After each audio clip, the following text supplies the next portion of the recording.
حضرت ابراہیم دسوقی علیہ رحمہ آپ فرماتے ہیں الشریعۃ شجر والطریقۃ ثمر، شریعت درخت ہے اور طریقت اس کا پھل ہے۔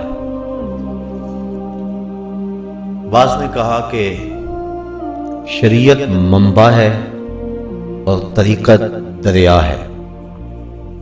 اس قول کو اعلیٰ حضرت نے بھی نقل کیا اور اس کے بعد خود اس پہ تبصرہ فرماتے ہوئے ارشاد کہا کہ درست یہ بھی نہیں، چونکہ یہ سمجھانے کے لیے ہے۔ منبع وہ ہوتا ہے جہاں سے پانی پھوٹتا ہے اور چشموں سے منابع سے نکل کر پانی دریا میں آ جاتا ہے، وہ کھیتیوں کو سیراب کرتا ہے، لوگوں کو سیراب کرتا ہے۔ لیکن اگر منبع سے دریا کو کاٹ دیا جائے تو دریا پھر بھی کچھ عرصے کے لیے کام کرتا ہے۔ فرماتے ہیں یہ مثال بھی کامل نہیں ہے، اس لیے کہ جب شریعت سے کٹیں گے تو فوراً ایک قطرہ بھی پانی میسر نہیں ہوگا، طریقت ختم ہو جائے گی اگر شریعت سے ہٹ کر کوئی اور راستہ اختیار کریں گے۔ تو شریعت ہی طریقت ہے۔ سادے لفظوں میں یوں کہہ لیں کہ شریعت سورج ہے اور طریقت اس کی کرنیں، شریعت شہد ہے اور طریقت اس کی مٹھاس ہے، شریعت پھول ہے اور طریقت اس کی خوشبو ہے، شریعت جسم ہے اور طریقت اس کی روح ہے۔ تو شریعت اور طریقت کا یہ گہرا ربط ہے۔ حضرت حاجی امداد اللہ مہاجر مکی، جو کہ اہل سنت اور دیگر مکاتیب فکر میں برابر معتبر مانے جاتے ہیں، وہ فرماتے ہیں شرح مثنوی میں حضور علیہ السلام کی ایک حدیث کی تائید حاصل کرنے کے بعد کہ شریعت حضور کے اقوال کا نام ہے، طریقت حضور کے افعال کا نام ہے، حقیقت حضور کے احوال کا نام ہے اور معرفت حضور کے رازوں کا نام ہے۔ تو شریعت اور طریقت دو الگ چیزیں نہ ہوئیں، بلکہ شریعت ہی مح کو معیار ہے اور وہی منات و معیار ہے، اور بغیر شریعت کے طریقت قبول نہیں ہے۔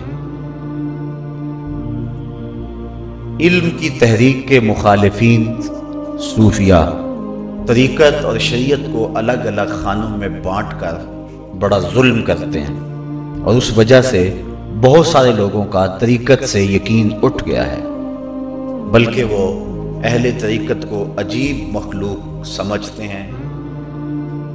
دوسری طرف جعلی اہل طریقت نے اس سلسلے کو اپنا کاروبار بنا کر اس مقدس اور مطہر راستے کو بدنام کیا، جس سے لوگوں کا اس سے یقین اٹھا۔ لیکن سیدھی سی بات ہے کہ اگر کمبل میں پسو پڑ جائیں تو کمبل تو نہیں جلایا کرتے، جھاڑ کے پسوؤں کو ہٹایا کرتے ہیں اور کمبل کو صاف کیا کرتے ہیں۔ تو اس کا یہ مطلب نہیں ہے کہ ہم طریقت کا انکار ہی کر دیں، اگرچہ کچھ لوگوں نے طریقت کے نام سے طریقت میں بہت ساری چیزیں شامل کر لی ہیں جن کا طریقت اور تصوف سے کوئی دور کا رشتہ بھی نہیں ہے۔ حضرت داتا صاحب کشف المعجوب میں لکھتے ہیں لیس التصوف رسوما ولا علوما، تصوف چند رسموں اور چند علموں کا نام نہیں ہے، یہ تو من کی ستھرائی کا نام ہے، یہ تو نفس کو تہذیب سکھانے کا نام ہے، یہ تو اندر کو پاکیزہ کرنے کا نام ہے۔ تو اس وجہ سے انکار کر دیا جائے تو یہ کوئی دانش مندی نہیں ہے، بلکہ جو متصوفین ہیں یعنی جعلی متصوفین، ان سے ناطہ توڑا جائے اور ان کو بے نقاب کر کے تصوف کی اصل روح کو لوگوں کے سامنے رکھا جائے۔ اور میں نے پچھلے ایک درس قرآن میں آپ کے سامنے حدیث جبریل، جس کو حدیث احسان بھی کہتے ہیں، آپ کے سامنے رکھی تھی کہ حضور علیہ السلام سے جب جبریل امین نے کہا کہ احسان کیا ہے، تو فرمایا اپنے رب کی عبادت اس طرح کرے کہ جس طرح تو اسے دیکھ رہا ہے، اور اگر یہ کیفیت پیدا نہیں ہوتی تو کم از کم یہ کیفیت پیدا کر لے کہ وہ تجھے دیکھ رہا ہے۔ اسی کو تصوف کہتے ہیں۔ اسلام کا یہ مرتبہ احسان ہی طریقت کہلاتا ہے، تو اس سے کیسے انکار کیا جا سکتا ہے؟ تو یہ حضور کے افعال کا نام ہے، تو افعال رسول سے ہم کیسے انکار کر سکتے ہیں؟ اعلیٰ حضرت نے مثال سے اس کو یوں بھی سمجھایا، باقاعدہ آپ نے عنوان سے ایک رسالہ لکھا، اس کے اندر آپ لکھتے ہیں کہ اس کی مثال یوں لے لیں کہ شریعت نور الہی ہے جو ایک فانوس میں ہے، اور طریقت اس کی روشنی کو بڑھا دینا ہے، جو وہ روشنی آئی ہے اس کو دور دور تک پہنچانے کا اہتمام کرنا، یہ طریقت ہے۔ سادے لفظوں میں آپ یوں کہہ لیں کہ جو احکام جن پہ ہم عمل کرتے ہیں، نماز، روزہ، حج، زکوٰۃ، دیگر اعمال، ان کو روح کی گہرائی تک لے جانا اور دل کی ایک ایک پرت میں ان کو سجا لینا، اس کو طریقت کہتے ہیں۔ طریقت اور شریعت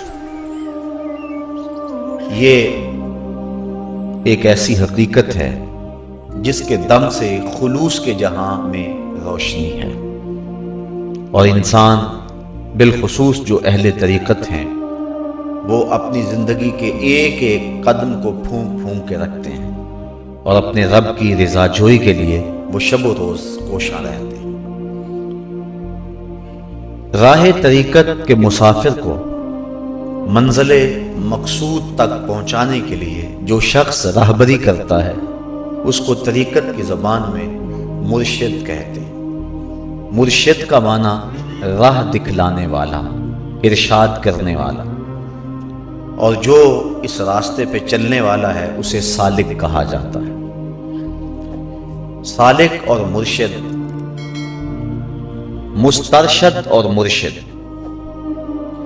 یہ اس راستے پہ چلنے کا جو عہد کرتے ہیں اس عہد کو بیعت کہا جاتا ہے۔ بیعت عربی میں بک جانے کو کہتے ہیں۔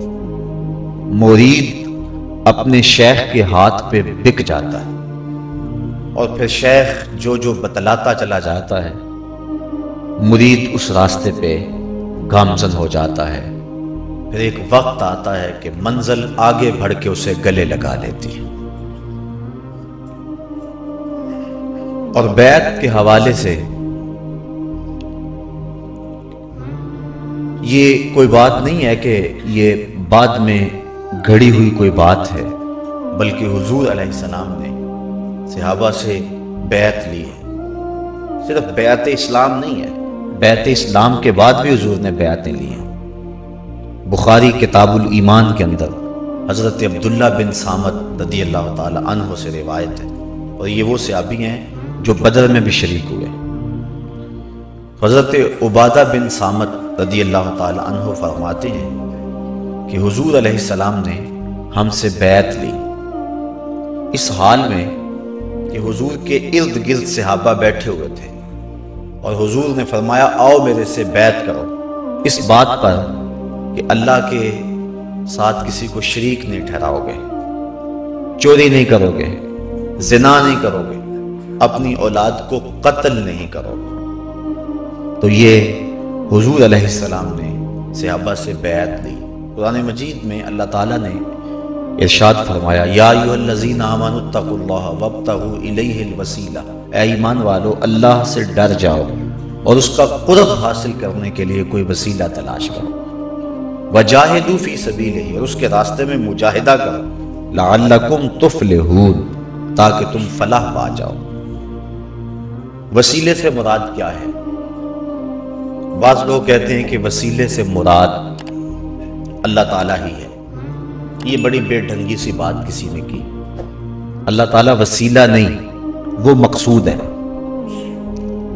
وہ مقصود ہے۔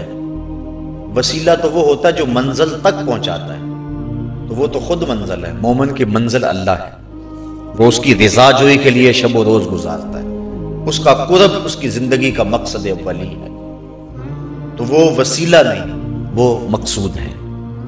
کچھ لوگوں نے کہا کہ وسیلہ سے مراد اعمال صالحہ ہیں، اچھے اعمال کے ذریعے سے اللہ کا قرب حاصل کرو۔ یہ بات معقول محسوس ہوتی ہے، یقیناً اچھے اعمال بھی وسیلہ ہیں، لیکن اس آیت میں جو میں نے آپ کے سامنے تلاوت کی، یہاں ارشاد فرمایا اے ایمان والو اللہ سے ڈر جاؤ، تقوی اختیار کرو اور اس کا قرب حاصل کرنے کے لیے کوئی وسیلہ تلاش کرو۔ تو یہاں اعمال حاصل ہو گئے تھے تقوی میں ہی، کیونکہ تقوی اللہ کی فرما برداری میں زندگی کو گزارنے کا کہا جاتا ہے۔ احتیاط کی جائے، کوئی ایسا کام نہ کیا جائے جس سے مالک ناراض ہو جائے، اس کی رضا جوئی کو حاصل کرنا تقوی کہلاتا ہے۔ کعب احبار سے ابن عمر نے پوچھا، آپ پچھلی کتابوں کے بھی عالم ہیں اور قرآن مجید اور احادیث طیبہ بھی آپ کی نظر میں ہیں، آپ بتائیں تقوی کیا ہے؟ کہا پوچھنے والے، کبھی ایسی وادی سے گزرے ہو جہاں کانٹے دار جھاڑیاں ہوں؟ کہاں کئی مرتبہ گزرا ہو۔ کہا پھر تم نے کیا کیا؟ کہا میں نے اپنے لباس کو سمیٹ لیا کہ جھاڑیوں سے گزر رہا ہوں اور جھاڑیوں سے کانٹے لگے ہوئے، میرا لباس تار تار نہ ہو جائے۔ کالا فضا کا تقوی۔ تو کعب احبار کہنے لگے کہ تقوی اسی کو کہتے ہیں کہ اس دنیا کی کانٹے دار گناہ بھری جھاڑیوں سے یوں گزرا جائے کہ کوئی دامن سے کانٹا الجھ نہ جائے اور تمہارا دامن داغدار نہ ہو جائے۔ ترک دنیا کا نام تقوی نہیں ہے، غرق دنیا سے بچنے کا نام تقوی ہے۔ صوفیہ فرماتے ہیں دنیا کے اندر اس طرح رہو جس طرح کشتی پانی میں رہتی ہے۔ کشتی پانی میں رہے گی تو خود بھی تیرے گی، اوروں کو بھی ترائے گی۔ کشتی پانی میں رہتی ہے لیکن اپنے اندر پانی نہیں آنے دیتی۔ کشتی پانی میں رہے تو خیر، لیکن اگر پانی کشتی میں آ جائے تو کشتی کو لے ڈوبے گا۔ اس لیے کہا تم دنیا میں رہو خیر ہے، دنیا تمہارے اندر نہ رہے۔ اور امام ابو نعیم الاصفہانی حلیہ کے اندر لکھتے ہیں، اور امام اصفہانی کسی معمولی شخص کا نام نہیں ہے، 4 صدی کے مجدد بھی ہیں اور محدث بھی۔ فرماتے ہیں من نظر الی الدنیا نظر الحب اخرج اللہ تعالی من قلبہ نور الیقین والزہد۔ جو دنیا کو محبت کی نظر سے دیکھتا بھی ہے، اللہ اس کے دل سے زہد اور تقوی کے نور کو کھینچ لیتا ہے۔ تو تقوی انتہائی نگہداشت کے ساتھ اپنی زندگی کو گزارنا ہے۔ پھر جتنا بندہ اہم ہوگا اس کی احتیاطیں بھی اتنی زیادہ ہوں گی۔ ایک عالم دین سے زیادہ باز پرس ہوگی کیونکہ وہ علم کی دولتوں سے مالا مال ہے۔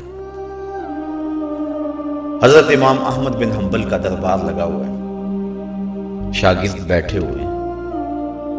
ایک خاتون حاضر ہوئی، کہا حضور میں آپ سے ایک مسئلہ پوچھنا چاہتی ہوں۔ فرمایا پوچھو۔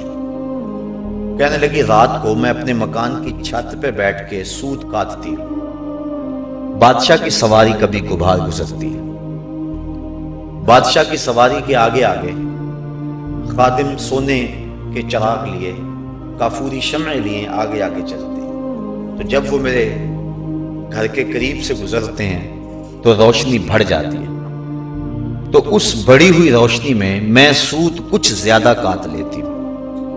مجھے یہ بتائیں کہ اس روشنی میں میرے لیے سوت کاٹنا جائز بھی ہے کہ نہیں؟ حضرت امام احمد بن حنبل فرمانے لگے خاتون پہلے اپنا تعارف کرواؤ، تم کون ہو؟ وہ خاتون کہنے لگی سائل کی ذات نہیں پوچھی جاتی، آپ مجھے مسئلہ بتا دیں۔ امام احمد بن حنبل فرمانے لگے بعض اوقات کسی شخص سے مسئلے کی نوعیت بدل جاتی ہے، مجھے بتانا ہوگا تم کون ہو، پھر میں مسئلہ بتاؤں۔ تو اس خاتون نے کہا میں حضرت بشر حافی کی ہمشیرہ ہوں۔ تو امام احمد بن حنبل نے فرمایا خاتون تیرے لیے اس روشنی میں سوت کاٹنا جائز نہیں ہے، یاری تیری سونا پر ازمیشاں تیریاں اگ، سونا پرکھیا جامدہ ہے نال اگاں دے لگ۔ پیتل لوہے کو کوئی آگ سے نہیں پرکھتا، سونے کو آگ سے پرکھا جاتا ہے۔ جتنا آدمی رفیع المرتبت ہو اتنی اس کی احتیاطیں بھی زیادہ ہیں۔ ہمارے استاذ المکرم اللہ ان کی قبر پہ کروڑوں رحمت نازل فرمائے، جب شاگردوں کو فارغ کرتے تھے علوم دینیہ کی تکمیل کے بعد، فرماتے تھے بیٹا پہلے تم طالب علم تھے، اب معاشرے میں بحیثیت عالم دین جا رہے ہو، تمہارے اٹھنے بیٹھنے کو لوگ دین سمجھیں گے، کہیں ایسا نہ ہو کہ تم کوئی ایسا کام کرو لوگ دین سمجھیں اور وہ دین نہ ہو، تمہاری زندگی کا ایک ایک عمل دین کے مطابق ہونا چاہیے۔ تو جوں بندہ مرتبہ رفیع پر فائز المرام ہوتا ہے تو اس کے معاملے بھی اتنے ہی نازک اور حساس ہو جاتے ہیں۔ حضرت جہانگیر سمنانی علیہ رحمہ، آپ سے کسی نے تقوی کے بارے میں پوچھا تو آپ نے فرمایا تقوی یہ ہے کہ نیکی کرنے کے باوجود بھی ڈرتا رہے، پتہ نہیں میری نیکی بھی قبول ہوئی ہے یا کہ نہیں۔ تو تقوی اس کو کہتے ہیں، گناہوں سے بچنے سے، نیکیوں کی بجا آوری سے تقوی حاصل ہوتا ہے۔ تو اعمال صالحہ تو تقوی میں ہی حاصل ہو گئے۔ اب اعمال صالحہ کے بعد جس وسیلہ کا تذکرہ کیا جا رہا ہے اس سے مراد قرآن مجید کی اس آیت میں اعمال نہیں ہو سکتے۔ نیکیوں کی بجا آوری سے تقوی حاصل ہوتا ہے، تو اعمال صالحہ تو تقوی میں ہی حاصل ہو گئے۔ اب اعمال صالحہ کے بعد جس وسیلہ کا تذکرہ کیا جا رہا ہے اس سے مراد قرآن مجید کی اس آیت میں اعمال نہیں ہو سکتے۔ اس لیے وسیلے سے مراد اعمال اگر کسی نے کہا وہ درست ہے، لیکن اس آیت میں جو میں نے آپ کے سامنے تلاوت کرنے کا شرف حاصل کیا ہے اس میں وسیلہ کچھ اور ہے۔ اب اس کے بارے میں مفسرین نے لکھا، لیکن میں حضرت شاہ ولی اللہ محدث دہلوی علیہ رحمہ آپ کا قول اس لیے اس معاملے میں رکھنا چاہوں گا کہ بر صغیر پاک و ہند میں تمام مکاتیب فکر کے ہاں شاہ ولی اللہ محدث دہلوی کی ذات معتبر ہے۔ آپ فرماتے ہیں یہاں وسیلے سے مراد بیعت مرشد ہے کہ شیخ کامل سے آپ وابستگی حاصل کریں تاکہ وہ تمہاری تہذیب کرے، اور یہ نہیں کہ شیخ کامل سے وابستگی اختیار کرنے کے بعد خاموش ہو کے بیٹھ جاؤ، شیخ ہے میں نے بیعت کر لی اور مرید کے میں نے بیعت ہو گیا بس کام ختم نہیں۔ وجاہدوا فی سبیلہ، کام تو اب شروع ہوا ہے، مجاہدے تو اب شروع ہوئے، راتوں کی نیندیں تو اب اچاٹ ہوئی۔ لوگ کہتے ہیں پیر وہ ہوتا ہے جو پیڑ ختم کرے، ایک معنی میں یہ بات درست ہے، لیکن میں کہتا ہوں کہ ہمارے پیر نے تو ہمیں پیڑ لگا دی ہوئی ہے، نہ دن کو چین نہ رات کو آرام نہ دوپہر کو سکون۔ اقبال کہتا ہے تو نے پوچھی ہے امامت کی حقیقت مجھ سے، حق تجھے میری طرح صاحب اسرار کرے، ہے وہی تیرے زمانے کا امام برحق جو تجھے حاضر و موجود سے بیزار کرے، دے کے احساس زیاں تیرا لہو گرما دے، فقر کی سان چڑھا کے تجھے تلوار کرے، موت کے آئینے میں دکھلا کے رخ دوست تیرے لیے زندگی اور بھی دشوار کرے۔ ایک شخص حضور کی خدمت میں حاضر ہوا اور عرض کی انی احبو کا، حضور میں آپ سے پیار کرتا ہوں۔ امام طبرانی نے اپنی موجم میں اس روایت کو نقل کیا، آقا کریم نے فرمایا سوچ کے بولو کیا کہہ رہے ہو، کہا انی احبو کا، میں آپ سے پیار کرتا ہوں۔ فرمایا پھر سوچ لو۔ اس نے پھر عرض کی حضور میں آپ سے پیار کرتا ہوں۔ قالا فاستعد للفاقہ، کہا اچھا مجھ سے پیار کرتے ہو پھر دکھوں کے لیے تیار ہو جا، جو سیس تلی پہ دھر نہ سکے وہ پریم نگر میں آئے کیوں، یہاں تو گھر بھی لٹتے ہیں، یہاں تو مشق ستم بنایا جاتا ہے، یہاں تو کمر پہ کوڑے برستے ہیں، اس راستے کے اندر لوگ مسلوب بھی ہوتے ہیں اور حوالہ زنداں بھی، یہاں تو دکھوں اور مصیبتوں سے پالا بھی پڑتا ہے، اور ادھر یہ بھی حکم ہوتا ہے خبر زبان سے سیدھی دی کر دی، زخم پہ زخم کھا کے جی، خون جگر کے گھونٹ پی، آہ نہ کر لبوں کو سی، یہ عشق ہے دل لگی نہیں، یہ محبت ہے، یہاں ضبط کرنا پڑے گا، یہاں سانس بھی روکنی پڑے گی، یہاں شکوہ بھی نہیں کر سکتے ہو۔ تو بیعت کے بعد دوسری بات وجاہدوا فی سبیلہ، اب مجاہدہ، اب بیعت بھی دو طرح کی ہوتی ہے، ایک بیعت برکت اور ایک بیعت ارادت۔ بیعت برکت وہ ہوتی ہے کہ کسی شخص کے ہاتھ میں ہاتھ دے کے بیعت کر لی جائے تاکہ اس سے انتصاب پیدا ہو جائے۔ آج کل عموماً بیعت اسی قسم کی ہے کہ شیخ سے ربط قائم ہوا اور اس کی نسبت لے لی، اور باقی زندگی میں نیکی بھی ہے، برائیاں بھی ہیں، اپنی مرضی بھی چلتی ہے، کبھی کبھار شیخ کی کوئی بات بھی مان لی، اکثر تعلیمات نظر انداز ہی ہوتی ہیں۔ تو عموماً آج کل بیعت جو ہے وہ بیعت برکت ہے۔ دوسری ہے بیعت ارادت، اور وہ یہ ہے کہ شیخ کے ہاتھ میں ہاتھ دے دیں، پھر اس کے بعد اپنا آپ ختم کر دیں۔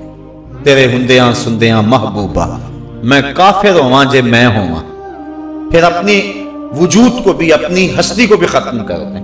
بلکہ بزرگ فرماتے ہیں کہ شیخ کے حضور اور اس کے ہاتھوں میں اس طرح مرید ہو جائے جس طرح غسال کے ہاتھوں کے اندر میت ہوتی ہے، وہ جدھر مرضی رخ پلٹتا ہے اس کو غسل دیتا ہے۔ میت کو کوئی اختیار نہیں ہوتا کہ آگے سے کہے کہ نہیں پہلے یہ ہاتھ دو پھر یہ ہاتھ دو۔ یہ غسال کی مرضی ہوتی ہے کہ پہلے کدھر سے شروع کرنا ہے اور کہاں دھونا ہے، پانی کتنا گرم ڈالنا ہے، کتنا ٹھنڈا ڈالنا ہے، کتنا ملنا ہے، کتنا نہیں ملنا۔ تو اس طرح جو بیعت ارادت کے اندر مرید ہوتا ہے، المرید لا یرید، اس کی حالت یہ ہوتی ہے وہ کچھ بھی نہیں مانگتا، اس کی نظر صرف شیخ کی طرف ہوتی ہے، وہ شیخ کی رضا میں گم ہو جاتا ہے، اور شیخ نبی کی رضا میں گم ہوا ہوتا ہے۔ لہذا شیخ اپنا رنگ چاڑتا ہے، تو جب شیخ کا رنگ چڑھتا ہے تو وہ سنت کا رنگ ہوتا ہے، تو پھر وہ اپنی زندگی سے اپنی مرضی سے جو ہے وہ کچھ بھی نہیں کرتا۔ تو یہ دوسری صورت ہے بیعت ارادت کی۔ اس بیعت کے اندر بندہ مرتبہ کمال پہ پہنچتا ہے، اور شیخ کے بتائے ہوئے اسباق اور اس کے طریقے اس پہ عمل کر کے اس کے نفس کی تسکین ہوتی ہے۔ اگر کوئی شخص صحیح العقیدہ ہے اور بیعت نہیں کرتا تو کیا اس کی نجات ہوگی یا نہیں؟ مسئلہ یہ ہے کہ مطلق ایمان سے اس کی نجات ہو جائے گی، لیکن بیعت کا مقصد یہ ہے کہ دنیا کے اندر جو اس کے علائق نفس ہیں اور اس کی خرابیاں ہیں، شیخ کی صحبت میں وہ دور ہوتی ہیں۔ دوسرا، عبادت کا صحیح پھل اور صحیح لذت اس کو حاصل ہوتے ہیں۔ جو کھجور خود بخود اگتی ہے اس کے اوپر پتے تو لگتے ہیں سبز، لیکن پھل نہیں لگتا۔ پھل اس کھجور کو لگتا ہے جس کو مالی لگاتا ہے، پھر مناسب وقت میں گوڈی بھی دیتا ہے، پانی بھی دیتا ہے، اور اس کی جو ضرورت ہے وہ اس کو باہم پہنچاتا ہے، اس کے اوپر پھر پھل آتا ہے۔ جو خود رو درخت ہے وہ پھلدار نہیں ہوتا ہے، اس لیے خود آدمی عبادت، نیکیاں، یہ سب کچھ کرے، نجات کا جو ہے راستہ نہیں رکتا ہے، لیکن وہ حقیقی پھل تب آئے گا جب کسی شیخ کامل کے ہاتھ میں ہاتھ دے کر اپنا سب کچھ اس کے سپرد کر دے گا، اور پھر وہ نظر کرے گا تو دل کی دنیا کو بدل کے رکھ دے گا۔ اب حقیقی شیخ کون ہے؟ اعلی حضرت علیہ رحمہ آپ نے 4 شرائط لگائی ہیں۔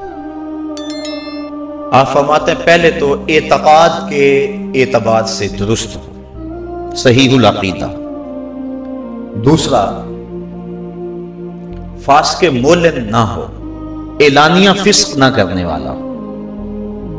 شیخ معصوم عن الخطا نہیں ہوتا، یہ بات ذہن میں رکھیں، یہ شان نبی کی ہے کہ اس سے گناہ سرزد نہیں ہو سکتے، لیکن باقی لوگوں سے گناہ سرزد ہو جاتے ہیں۔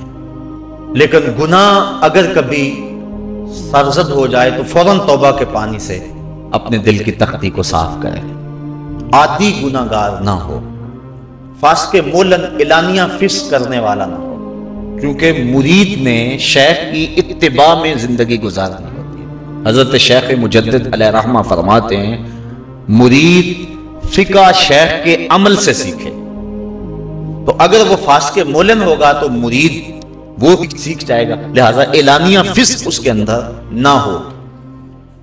اور تیسری خوبی یہ ہے کہ وہ جاہل نہ ہو، عالم ہو. اور عالم کی تشریح یہ کی ہے کہ بقدر ضرورت مسائل شریعہ کو عربی کتب سے نکال کر کے اس کو پڑھنے کی اور اس کو سمجھنے کی استطاعت رکھتا ہو. بعض اوقات اردو کتب سے بھی بات نہیں چلتی. ایک بار ایسا ہوا کہ ہمارے وہاں ایک شخص ٹانگوں سے معذور تھا. اس وقت کے ایک بڑے معتبر شخص سے جو کہ پورا عالم نہیں تھا، اس سے لوگ مسئلہ پوچھنے گئے. اس نے کہا کہ اس معذور کے پیچھے نماز نہیں ہوتی، اور اس نے کتابیں نکالی بہار شریعت اور دیگر، دیکھو لکھا ہے کہ معذور کے پیچھے جو ہے وہ نماز نہیں ہوتی. وہ مجھے پوچھنے آئے، میں نے کہا کہ نہیں ہو جاتی ہے. وہ کہنے لگے کہ اس نے کتاب دکھائی ہے. میں نے کہا عجیب بات، یہ کیسے ہو سکتا ہے؟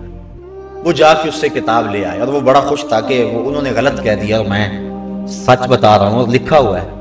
تو میں نے جب دیکھا تو میں نے کہا کہ ہاں وہ بھی اپنے اعتبار سے صحیح کہتا ہے جو اس نے پڑھا ہے. اصل جب فقہ میں کسی کو معذور لکھا گیا ہو تو اس معذور سے مراد اپاہج نہیں ہوتا. اس معذور سے مراد وہ ہوتا ہے جس کو سلسلے ری یا سلسلے بول کی بیماری ہو، یعنی جس کا وضو نہ ٹھہر سکتا ہو کہ وہ 2 رکعت بھی پڑھ سکے. اب اس کے لیے حکم شرعی یہ ہے کہ وہ نماز کا جب وقت شروع ہو تو وضو کر لے، پھر دوسری نماز کے وقت تک اس وجہ سے اس کا وضو نہیں ٹوٹے گا، اور کوئی وجہ ہوگی تو وضو ٹوٹے گا. تو اب وہ طہارت میں تو ہے لیکن اس کی طہارت کامل نہیں ہے. تو نمازیوں کی طہارت کامل ہے جو پیچھے ہے، تو اس ناقص طہارت والے کے پیچھے کامل طہارت والوں کی نماز نہیں ہوگی. تو اس شخص کو شریعت میں معذور کہتے ہیں. تو اس نے اپاہج کو معذور سمجھ لیا. تو اس لیے اعلیٰ حضرت فرماتے ہیں کہ وہ عربی کتب سے استفادہ کرنے کی صلاحیت رکھتا ہو اور مسائل شریعہ کو وہ دیکھ سکتا ہو. اور چوتھی شرط یہ ہے کہ اس کا سلسلہ طریقت بغیر کسی انقطاع کے جناب رسالت مآب صلی اللہ علیہ وسلم تک پہنچتا. وہ واسطے ان کے اندر کوئی فرق نہ ہو، حضور تک اس کا سلسلہ متصل ہو، تو وہ اس قابل ہے کہ اس شخص کے ہاتھوں میں ہاتھ دے کر بیعت کی جائے. بعض علماء نے یہ شرط بھی 5ویں لگوائی ہے کہ کسی شیخ کامل کی صحبت میں بیٹھ کر اس نے علم طریقت حاصل کیا، کیونکہ شیخ کی صحبت میں بیٹھ کر جو کچھ حاصل ہوتا ہے وہ دور رہ کر حاصل نہیں ہوتا ہے. اور حضرت جنید بغدادی رضی اللہ تعالی عنہ نے یہ بھی شرط لگائی ہے کہ وہ محدث ہو. اور بعض علماء نے یہ شرط بھی لگائی ہے کہ اس کی نظر لوح محفوظ تک پہنچتی ہو اور مرید کرنے سے قبل وہ دیکھے کہ یہ شکی ہے یا صحیح. اگر وہ شکی ہے تو اس کی شقاوت کو سعادت سے بدلے، پھر اس کو اپنے حلقہ ارادت میں داخل کرے. لیکن پرانے دور کے بزرگوں نے یہ شرائط لگائی تھی. موجودہ دور کے اندر ایسے لوگ خال خال ملیں گے، تو اگر ان 4 شرائط کا حامل کوئی شخص مل جائے تو اس کی صحبت کو غنیمت جاننا چاہیے اور اس کی صحبت میں بیٹھ کر باطن کا نور اور باطن کے اجالے حاصل کرنے چاہیے. لیکن اس کے ساتھ ساتھ ایک بات یہ ذہن نشین بھی رہے، اور وہ چونکہ اس دور کا فتنہ ہے، کہ اس کا تصوف اور اس کا جو انداز طریقت ہے وہ اجمی طرز پہ نہ ہو بلکہ خالص حجازی ہو. فقر بھی 2 قسم کا ہے، ایک فقر حجازی اور ایک فقر اجمی یا فقر ہندی جس کو کہہ لیتے ہیں. دوسرے لفظوں میں اقبال نے اس کو فقر بیدار اور فقر خفتہ کے نام سے تعبیر کیا. سویا ہوا فقر.